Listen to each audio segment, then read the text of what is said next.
Welcome, everyone, to Working Your Worth in the Workforce during the COVID-19 crisis. I am super excited to get started with tonight's webinar for the final webinar in this three-part series around how we can focus on working our worth in the workforce during the COVID-19 crisis. So I'm going to start off tonight's session the same way that I have been starting off these past two sessions during this series, with asking you all this question of, are you ready to work your worth? For those of you joining us for the first time, please take a moment and join those who are coming back again with showing some excitement inside of the chat box. And I'll use that to also remind everybody around a logistical piece that I want this session to be as interactive as possible. So throughout your time with me tonight, please utilize the chat box as much as possible. If you have a question that comes up, if you have a comment, or if you just feel like putting a smiley face or reaction inside of the chat box, that is perfectly fine as well. So I'll ask this question one more time. Are you ready to work your worth? And very excited. I see some smiley faces, some yeses, some exclamation points. So it looks like you all are ready to start with working your worth in the workforce during the COVID-19 crisis. For those of you who are joining us for the first time in this three-part webinar series, welcome. And for those of you who are joining us again, welcome back. Super excited to have you join us here again for this series. My name is Alyssa Louise McCall, and I am a psychotherapist in the Washington, D.C. area. This past few weeks, as we have been going through ways of working our worth, we've started off with looking at how we can hone our sparkle, but then also looking at ways that we can assess our needs during this time. And then lastly, today we're going to focus on that B word of boundaries are not an option. So that one definitely speaks for itself. Today we're going to walk through different pieces for boundary setting and what things we can do and put into our lifestyle and routine during this time to ensure that our needs are in fact being met, one, in the workforce, but then also just in our day-to-day life. So with that being said, throughout these past few weeks, we started off with focusing on, one, how we can love ourselves. And then after that, we looked into how we can be in tune with our needs. With a lot of these things you're noticing, it's resonating on the fact that we cannot fill other people's cups until we take some time to fill our own.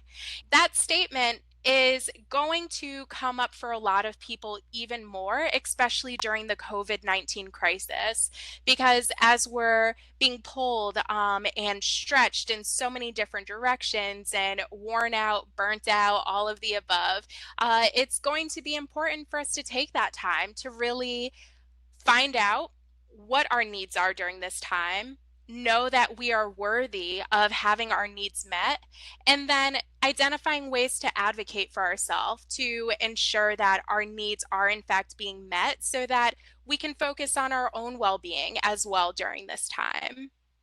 So just a quick recap from session two. We walked through some pretty important pieces around how we can move forward with assessing our needs, with looking at self-discovery, and then also self-realization, and seeing how those two play a part in being able to assess what our needs are, especially during the crisis. And then lastly, we looked at activities to use in supporting ourselves with assessing our needs. So what I'm going to do right now is I'm going to open up a poll inside of the chat box, and this is just something for me to assess who has been incorporating some of these activities into their day-to-day routine. And again, ensure you're being honest. It's okay if you have not. I just want to gauge who has gotten the opportunity to try out maybe one or more of some of these activities. And Super excited. I'm seeing some responses already coming in, and it looks like 100% of people who have tuned into session number 2 have tried out some of these activities. So I'll leave that poll open for the duration of tonight's session, just so that we can gauge who's been doing some of these activities. And if you haven't gotten a chance to yet, no worries at all. Try to identify some time for you to start incorporating these things into your day-to-day routine. With that being said, we're going to go ahead and get started on some of the pieces that are very important to know when we're looking at boundary setting and when we're understanding that boundaries are not an option. And the two things that are pretty large with this aspect is one, looking at the term of self-advocacy. And you'll see the definition right here, the act of representing oneself or one's views or interests, ensuring that you're having the opportunity to voice and to disclose and to allow other people to be aware of what your views or your interests are, and also having that opportunity to be your own representative. I know oftentimes it's a little easier for us to stand up for those that we love and care about, but a part of working our worth in the workforce is also identifying ways that we can be our own advocate, identify ways that you can be your own representative, and ensure that your views, your interests, your needs are all being brought to the forefront. I know a lot of times we kind of wait to look for somebody inside of our work environments who's going to be our advocate, our mentor, and somebody who's just going to speak up on our behalf to ensure that we're getting the opportunities, the recognition, and even sometimes the salaries that we definitely deserve in these moments. But it's going to be important to realize that you are your own advocate as well. You need to become your number one advocate inside of the workforce, because sometimes if nobody is advocating for ourselves, at least we have our own self advocating for our needs. And that ensures that our needs will actually get brought up and get mentioned inside of the work arena rather than us waiting for somebody else to do it for us. The second thing that is pretty crucial right now as well is looking at communication styles. And I've broken these down into 3 different animals: the turtle, the tiger, and the owl. So it's going to be important to look at these different communication styles. And I'm sure you can all guess which animal represents which communication style.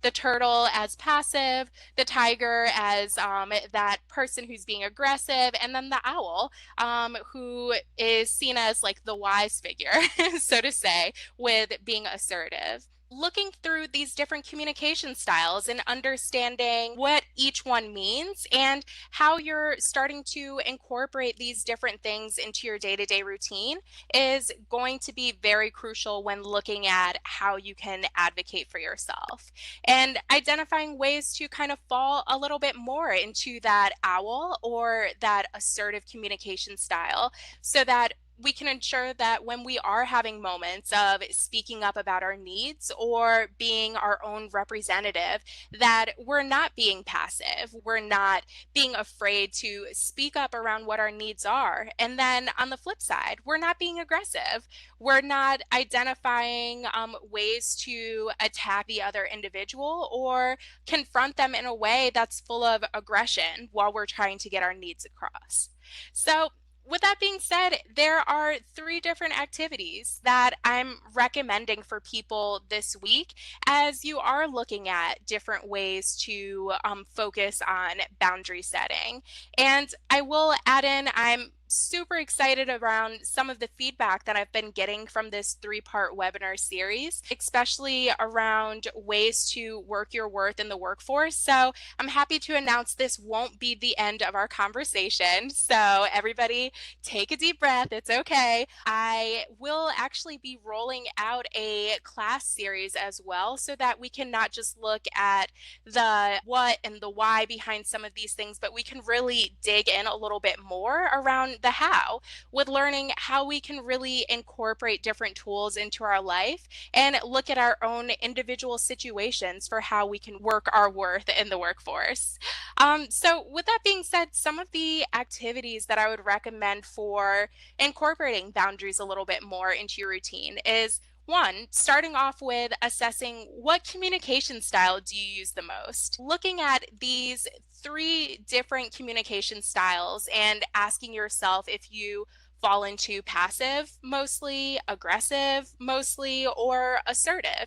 And you may notice that sometimes we're doing a full blend of all of these, but in different situations or different circumstances. Really taking some time to get that self reflection and identify what moments are these communication styles coming up into your life so that you can try to identify moments that you can insert that assertive communication into your day to day a little bit more often. Also, pause. And the next time that you're having a moment of conflict, so to say, or a moment where you need to advocate for yourself, look at what communication style is coming up in that moment. Because sometimes when we're having more positive interactions with individuals or interactions that may come more easily to us, we realize that we're falling into that assertive communication style. But then on the flip side, when we're having a moment of conflict or having a moment where we're feeling a little bit of tension or anxiety around it, we may automatically fall into that turtle or the tiger as our automatic reaction. So take some time to reflect on those pieces and identify how these are coming up in your different moments of communication with others. And then, secondly, take some time to practice assertive communication in the moment and, of course, ahead of time. So, you all know that I love worksheets, and I'm super excited that I've gotten a lot of positive feedback from you all each week around some of the worksheets that have been shared. But I'm going to share inside of the chat box some worksheets that are going to be extremely beneficial for you all during this time. So you'll see the first one is that communication style one that breaks down the three different communication styles, the tiger, the turtle, and the owl, and gives a description underneath each one and allows you to select which one you're falling into. And of course, if anybody has any questions as they are going throughout these worksheets, feel free to reach out to me. Again, during the class, that's something that I hope to walk through a little bit more in depth so that we can really take that reflection time to identify what communication styles are coming up for us. But then, secondly, look at some of these tips and tools around how you can practice assertive communication. Look at what things are usually incorporated when utilizing assertive communication, and then try to incorporate those the next time that you're having a moment of conflict. There's nothing wrong with trying to think of things ahead of time as well. Sometimes for people who do get a little anxious around moments of conflict or advocating for yourself in the workforce, it's perfectly fine to take some time to reflect on that ahead of time. Write down some key phrases or different sentences that may be beneficial for you to verbalize in those moments, because practicing assertive communication is definitely something that we can all get better at. And it's something that does improve as we are taking time to practice it a little bit more. So the more we practice, the more it's going to be something that comes a little more naturally to us, the more that we're going to learn to kind of ease that anxiety that may come up for us in these moments of conflict. But then the more that we're creating tools for ourselves to turn to during these moments when we aren't sure how we can advocate for ourselves or communicate in a moment of conflict. And then lastly, this last activity I want to say is probably one of the most important ones out of everything that you will see on this list and some of the pieces that I've mentioned this past week, and that is affirming yourself. a lot of times when we are having moments of conflict or having moments where, we're afraid of advocating for ourselves in the workforce, it could be stemming from a core belief that we aren't worthy of being heard.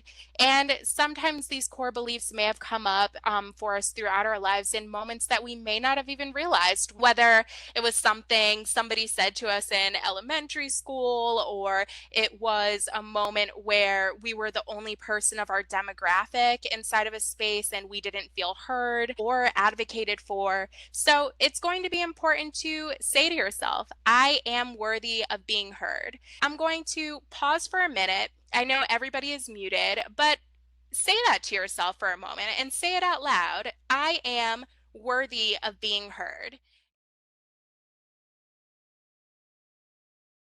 And there's a certain feeling of relief that often comes with acknowledging that to yourself. And the more that we say that to ourselves, the more that we will end up writing that in our journal or our notebook, the more that we start incorporating this into our day to day actions, and the more that it starts showing up in the way that we carry ourselves in different moments, because each and every one of us is worthy of being heard. So I want us to continue reminding ourselves of that, not just in tonight's session, but also reminding ourselves of that in moments that we are experiencing some conflict, or moments when we may be kind of not allowing ourselves to hone our sparkle and we're feeling like we are not worthy of being heard. So I'm going to pause for a second. I know I covered a lot. Are there any questions or comments that are coming up for anybody right now? And if none, that is perfectly fine. And again, I will add that you all can take some time to connect with me if any additional pieces do end up coming up for you. So I am on social media platforms, Facebook as well as Instagram, under the username of Sis Everyone Needs Therapy, because therapy is something that is extremely beneficial when looking at ways for us to hone our sparkle, assess our needs, and then also to recognize that boundaries are not an option, and looking at ways that we can work our worth in the workforce and just throughout our overall day to day as well. So, I have touched on this throughout the last three sessions, but I will reiterate it again just because tonight is our third and final session for this three-part series. But I am offering care calls for everybody who has been tuning into this webinar series. So whether tonight is your first session or you've been somebody who's been attending all three sessions, feel free to connect with me either through phone, email, or even social media to get yourself set up for a free 30-minute care call.